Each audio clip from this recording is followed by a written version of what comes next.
사무엘하 23장. 다음은 다윗이 남긴 마지막 말입니다. 이새의 아들 다윗의 말이며 하나님께서 높이신 사람의 말이다. 그는 야곱의 하나님께서 기름 부으신 왕이며 그는 이스라엘의 아름다운 노래를 부르는 사람이다. 여호와의 영이 나를 통해 말씀하셨다. 그분의 말씀이 내 혀에 담겼다. 이스라엘의 하나님께서 말씀하셨다. 이스라엘의 반석이신 분이 나에게 말씀하셨다. 너는 백성을 공평하게 다스리는 사람이며 하나님을 두려워하는 마음으로 다스리는 사람이로다. 그런 너는 새벽빛과 같고 구름 끼지 않은 아침과도 같으며 비온 뒤의 햇살과도 같고 땅에서 새싹을 돋게 하는 햇살과도 같다. 이처럼 하나님께서는 내 집안을 돌봐주셨다. 하나님께서는 나와 영원한 약속을 맺어주셨고 모든 일에 올바르고 든든한 약속을 해주셨다. 이 약속은 나의 구원이며 이 약속은 내가 가장 기뻐하는 것이다. 진실로 주께서는 그 약속을 이루어 주실 것이다. 그러나 모든 악한 백성은 가시와 같아서 버림을 받을 것이다. 왜냐하면 손으로 가시를 잡을 수 없기 때문이다. 누구나 가시를 만지려면 세막대나 창을 사용해야 한다. 가시는 불에 던져져서 마침내 타버리고 말 것이다. 다윗의 용사들의 이름은 이러합니다. 다그몬 사람 요셉바셋벳은 새 용사의 우두머리입니다. 그는 에센 사람 아디노라고도 불립니다. 그는 한꺼번에 창 하나로 적군 800명을 죽인 일이 있습니다. 그 다음에는 아호와 사람 도대의 아들 엘르아살이 있습니다. 엘르아살은 다윗이 블레셋과 싸울 때 다윗과 함께 있었던 3명의 군인 중 한 사람입니다. 블레셋 사람들이 싸움터에 모였을 때 이스라엘 백성은 도망쳤습니다. 그러나 엘르아살은 도망치지 않고 남아있다가 지쳐서 칼을 더 휘두를 수 없을 때까지 블레셋과 싸웠습니다. 여호와께서는 그날 이스라엘이 크게 이기게 해주셨습니다. 엘르아살이 싸움에서 이긴 다음에 백성들이 다시 돌아왔습니다. 그러나 백성들이 와서 한 일은 적에게서 무기와 갑옷을 걷어들이는 일뿐이었습니다. 그 다음에는 하랄 사람 아게의 아들 삼마가 있습니다. 블레셋 사람들이 와서 싸울 때의 일입니다. 블레셋 사람들은 우거진 팥밭에 떼를 지어 모여 있었습니다. 이스라엘의 군대는 블레셋 사람을 피해 도망쳤습니다. 그러나 삼마는 밭 한가운데에 서 있었습니다. 삼마는 그곳에서 블레셋 사람들과 맞서 싸웠습니다. 여호와께서는 그에게 큰 승리를 주셨습니다. 추수를 시작할 무렵에 다윗이 거느린 으뜸 가는 군인들 30명 중에서 세 용사가 다윗을 찾아왔습니다. 그때 다윗은 아둘람 동굴에 있었고 블레셋 군대는 르바임 골짜기에 진을 치고 있었습니다. 그때 다윗이 있던 곳은 안전한 요새였고 몇몇 블레셋 군인들은 베들레헴에 있었습니다. 다윗은 몹시 물이 마시고 싶었습니다. 다윗이 말했습니다. 누가 베들레헴 성문 가까이에 있는 샘에 가서 물을 길어다 줄 수 없을까? 그 말을 듣고 세 용사가 블레셋 군대를 뚫고 나가서 베들레헴 성문 가까이에 있는 샘에서 물을 길어 다윗에게 가지고 왔습니다. 그러나 다윗은 그 물을 마시지 않았습니다. 다윗은 그 물을 여호와 앞에서 땅에 쏟아버렸습니다. 그리고 다윗이 말했습니다. 여호와여, 저는 이 물을 마시지 않겠습니다. 이 물을 마시는 것은 곧 자기 목숨을 내건 이 사람들의 피를 마시는 것과 같습니다.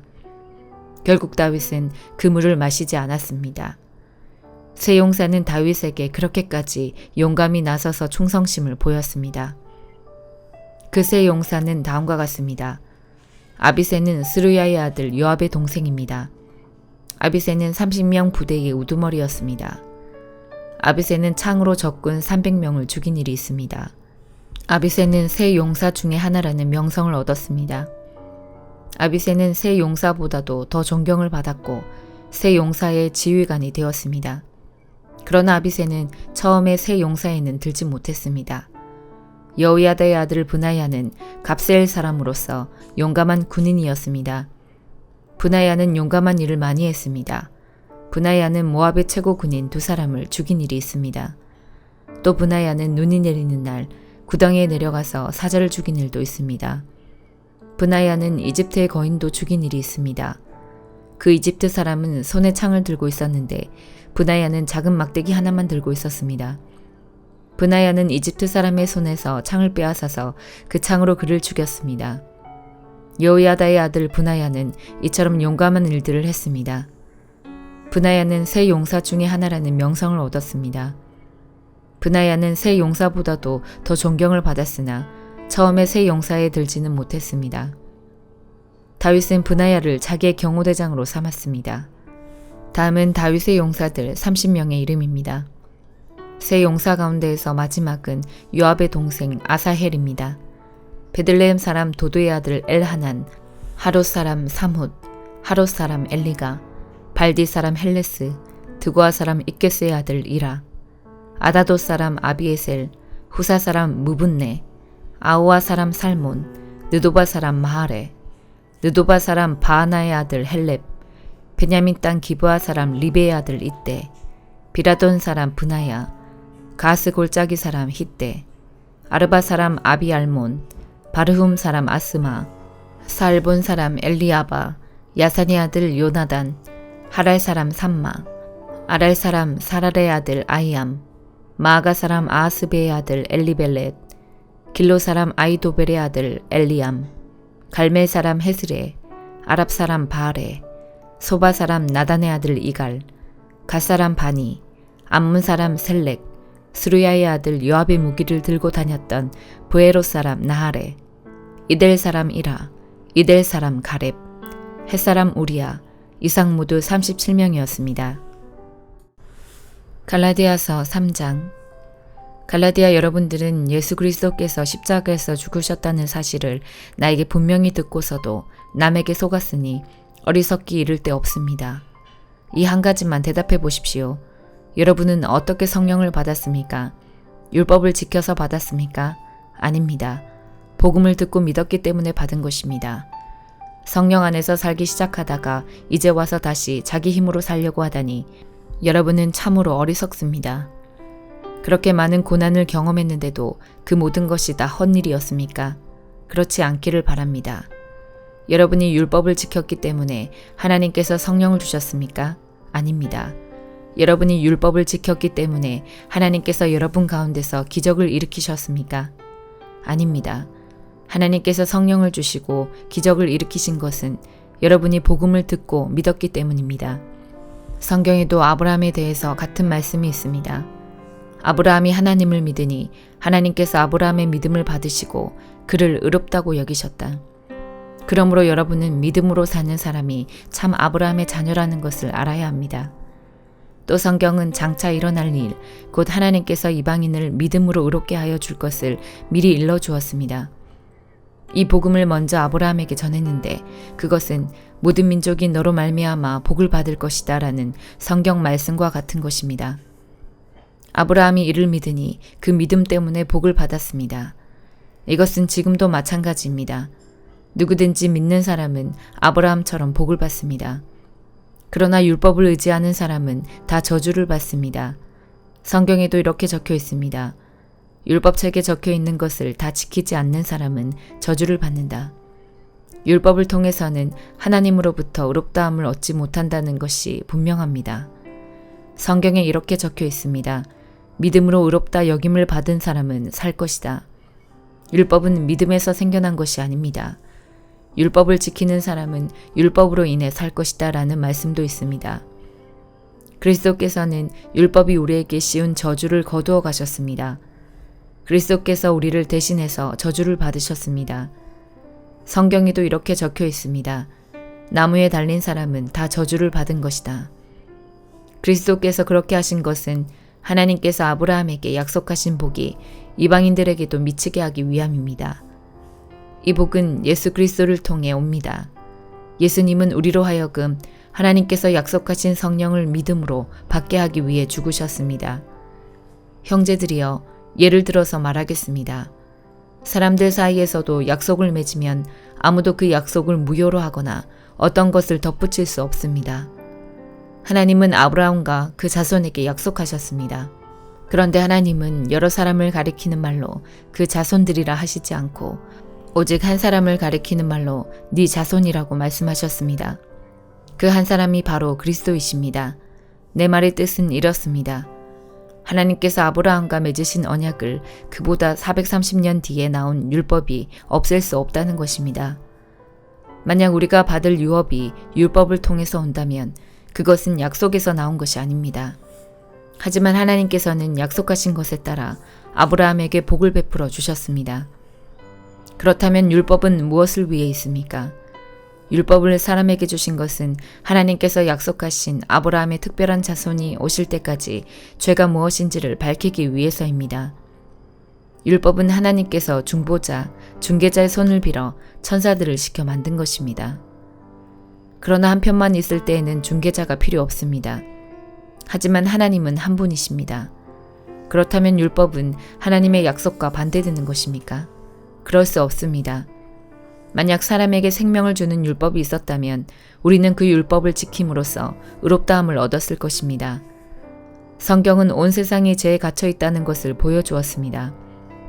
이는 믿음을 통한 약속을 주시기 위한 것으로 오직 예수 그리스도를 믿는 사람들만 받을 수 있습니다. 이 믿음이 오기 전에는 우리가 율법에 갇혀 있었습니다. 하나님께서 장차 올 믿음의 길을 보여주실 때까지 우리에게는 자유가 없었습니다. 그리스도께서 오시기 전까지는 율법이 우리의 선생이었습니다. 그러나 그리스도께서 오신 뒤에는 우리가 믿음으로 인해 의롭다함을 받을 수 있게 되었습니다. 이제 믿음의 길이 나타났으므로 다시는 우리가 율법에 갇혀 있을 수 없습니다. 여러분은 그리스도 예수를 믿는 믿음을 통해 하나님의 자녀가 되었습니다. 여러분은 모두 세례를 받아 그리스도와 연합하였으며 그리스도로 옷을 삼아 입었습니다. 그리스도 안에서는 유대인이나 그리스도인이나 종이나 자유인이나 남자나 여자나 차별이 없습니다. 여러분은 그리스도 예수 안에서 모두 하나입니다. 여러분은 그리스도에게 속한 사람입니다. 그러므로 여러분은 아브라함의 자손입니다. 하나님께서 아브라함에게 하신 약속대로 여러분은 하나님께서 주시는 모든 복을 받습니다. 에스겔 30장. 여호와께서 내게 말씀하셨다. 사람아, 예언하고 전하여라. 나 주 여호와가 이렇게 말한다. 소리내어 부르짖어 외쳐라. 아이고, 재앙의 날이 오고 있다. 그날이 가까이 왔다. 여호와의 날이 가까이 왔으니 그날은 구름 가득한 날이며 온 세상에 닥칠 재앙의 날이다. 칼이 이집트를 칠 것이며 에티오피아가 두려워 떨 것이다. 이집트의 시체가 널려 있고 그들의 재물을 빼앗길 때에 나라의 기초가 허물어질 것이다. 에티오피아, 리비아, 리디아, 아라비아, 굽과 함께 모든 동맹국의 백성들이 죽고 이집트도 칼에 맞아 쓰러질 것이다. 이집트의 동맹국들이 무너질 것이며 이집트가 자랑하던 세력이 꺾일 것이다. 북쪽 믹돌에서부터 남쪽 아스완에 이르기까지 이집트 백성이 칼에 찔려 죽을 것이다. 나 주 여호와의 말이다. 그 땅은 황폐한 나라들 중에서도 가장 황폐할 것이며 이집트의 성들은 폐허로 변할 것이다. 내가 이집트에 불을 질러 이집트의 동맹국들까지도 망하게 할 것이다. 그때 그들이 내가 여호와라는 것을 알게 될 것이다. 그날에 내가 특사들을 에티오피아로 보내어 그들을 놀라게 할 것이다. 왜냐하면 그들은 스스로 안전하다고 생각하는 자들이기 때문이다. 이집트가 재앙을 당할 때 에티오피아 백성들이 두려워 떨 것이다. 그런 날이 반드시 올 것이다. 내가 바빌로니아 왕 느부갓네살을 보내어 이집트의 수많은 백성을 없애버릴 것이다. 그와 그의 군대는 세상에서 가장 잔인한 군대이다. 그들이 이 땅을 짓밟으러 올 것이다. 칼을 뽑아 이집트를 칠 것이며 시체들이 온 나라를 덮을 것이다. 내가 나일강의 물줄기를 마르게 하고 그 땅을 악한 백성에게 팔 것이다. 외국인들의 손을 빌려 그 땅과 그 안에 있는 모든 것을 없애버릴 것이다. 나 여호와의 말이다. 주 여호와께서 이렇게 말씀하셨다. 내가 우상들을 없애버리고 높성의 우상들을 헐어버릴 것이다. 다시는 이집트에서 왕이 나오지 못하게 하고 온 땅을 공포에 몰아넣을 것이다. 내가 이집트 남부의 바드로스 땅을 황무지로 만들 것이다. 서한 지방에 불을 지르고 노지역을 칠 것이다. 내 분노를 이집트의 요새 펠루시움에 쏟아붓고 노지역에 사는 수많은 사람들을 없애버릴 것이다. 내가 이집트에 불을 지를 것이니 펠루시움이 크게 괴로워할 것이다. 노의 성벽이 뚫릴 것이며 노은 대낮에 적군의 침략을 당할 것이다. 헬리오폴리스와 부바스티스의 젊은이들이 칼에 맞아 죽을 것이며 백성들은 포로로 끌려갈 것이다. 내가 이집트의 권세를 꺾을 때에 드암느에스는 대낮에도 캄캄해질 것이다. 구름이 이집트를 덮을 것이며 이집트의 딸들은 포로로 끌려갈 것이다. 이처럼 내가 이집트를 심판할 것이니 그때 그들은 내가 여호와라는 것을 알게 될 것이다. 11년 첫째 달 7일에 여호와께서 내게 말씀하셨다. 사람아, 내가 이집트 왕 파라오의 강한 팔을 꺾어 놓았다.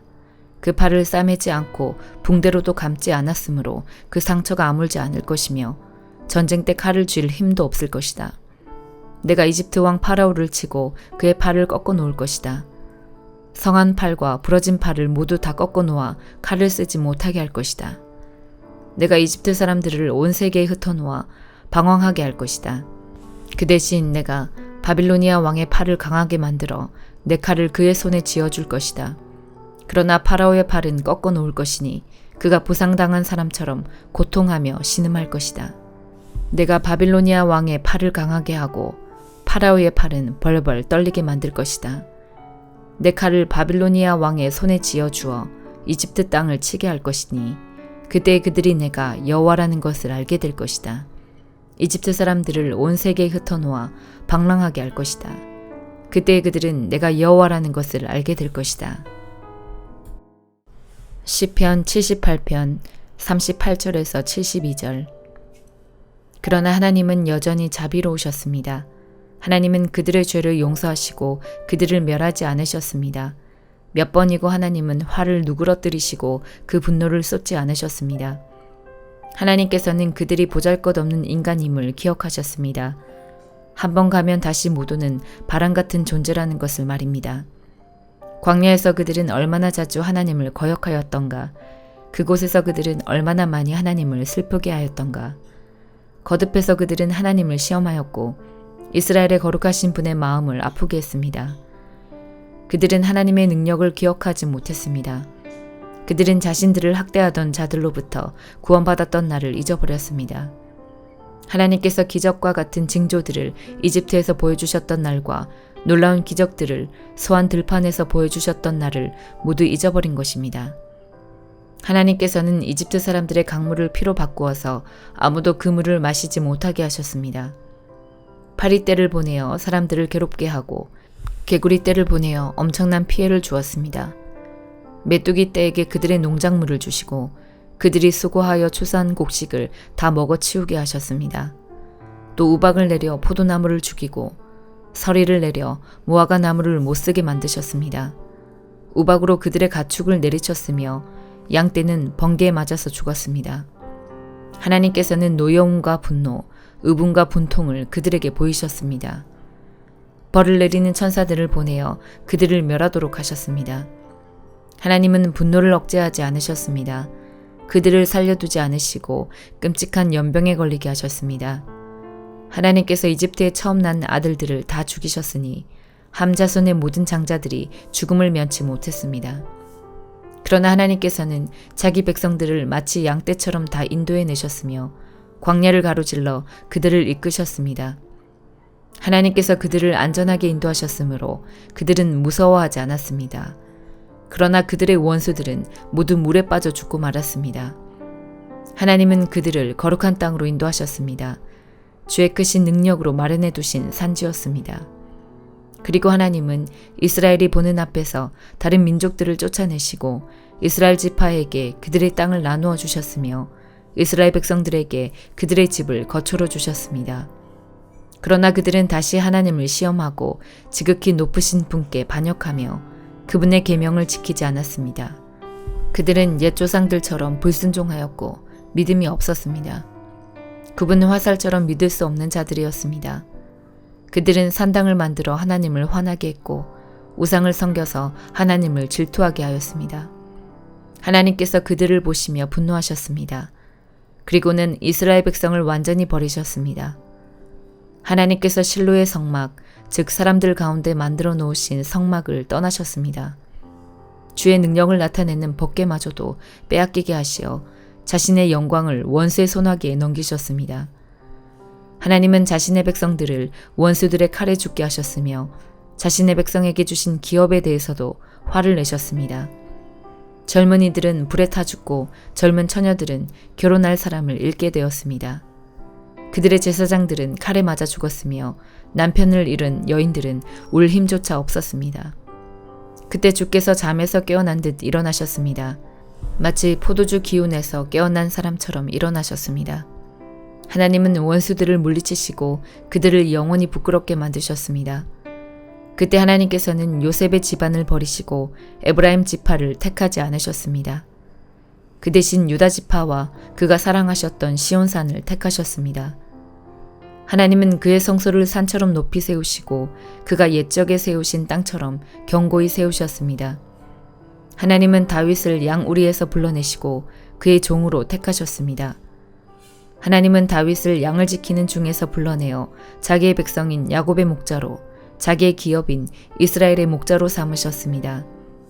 그러자 다윗은 순전한 마음으로 그들을 잘 길렀고 능숙한 솜씨로 그들을 잘 인도하였습니다. 아멘.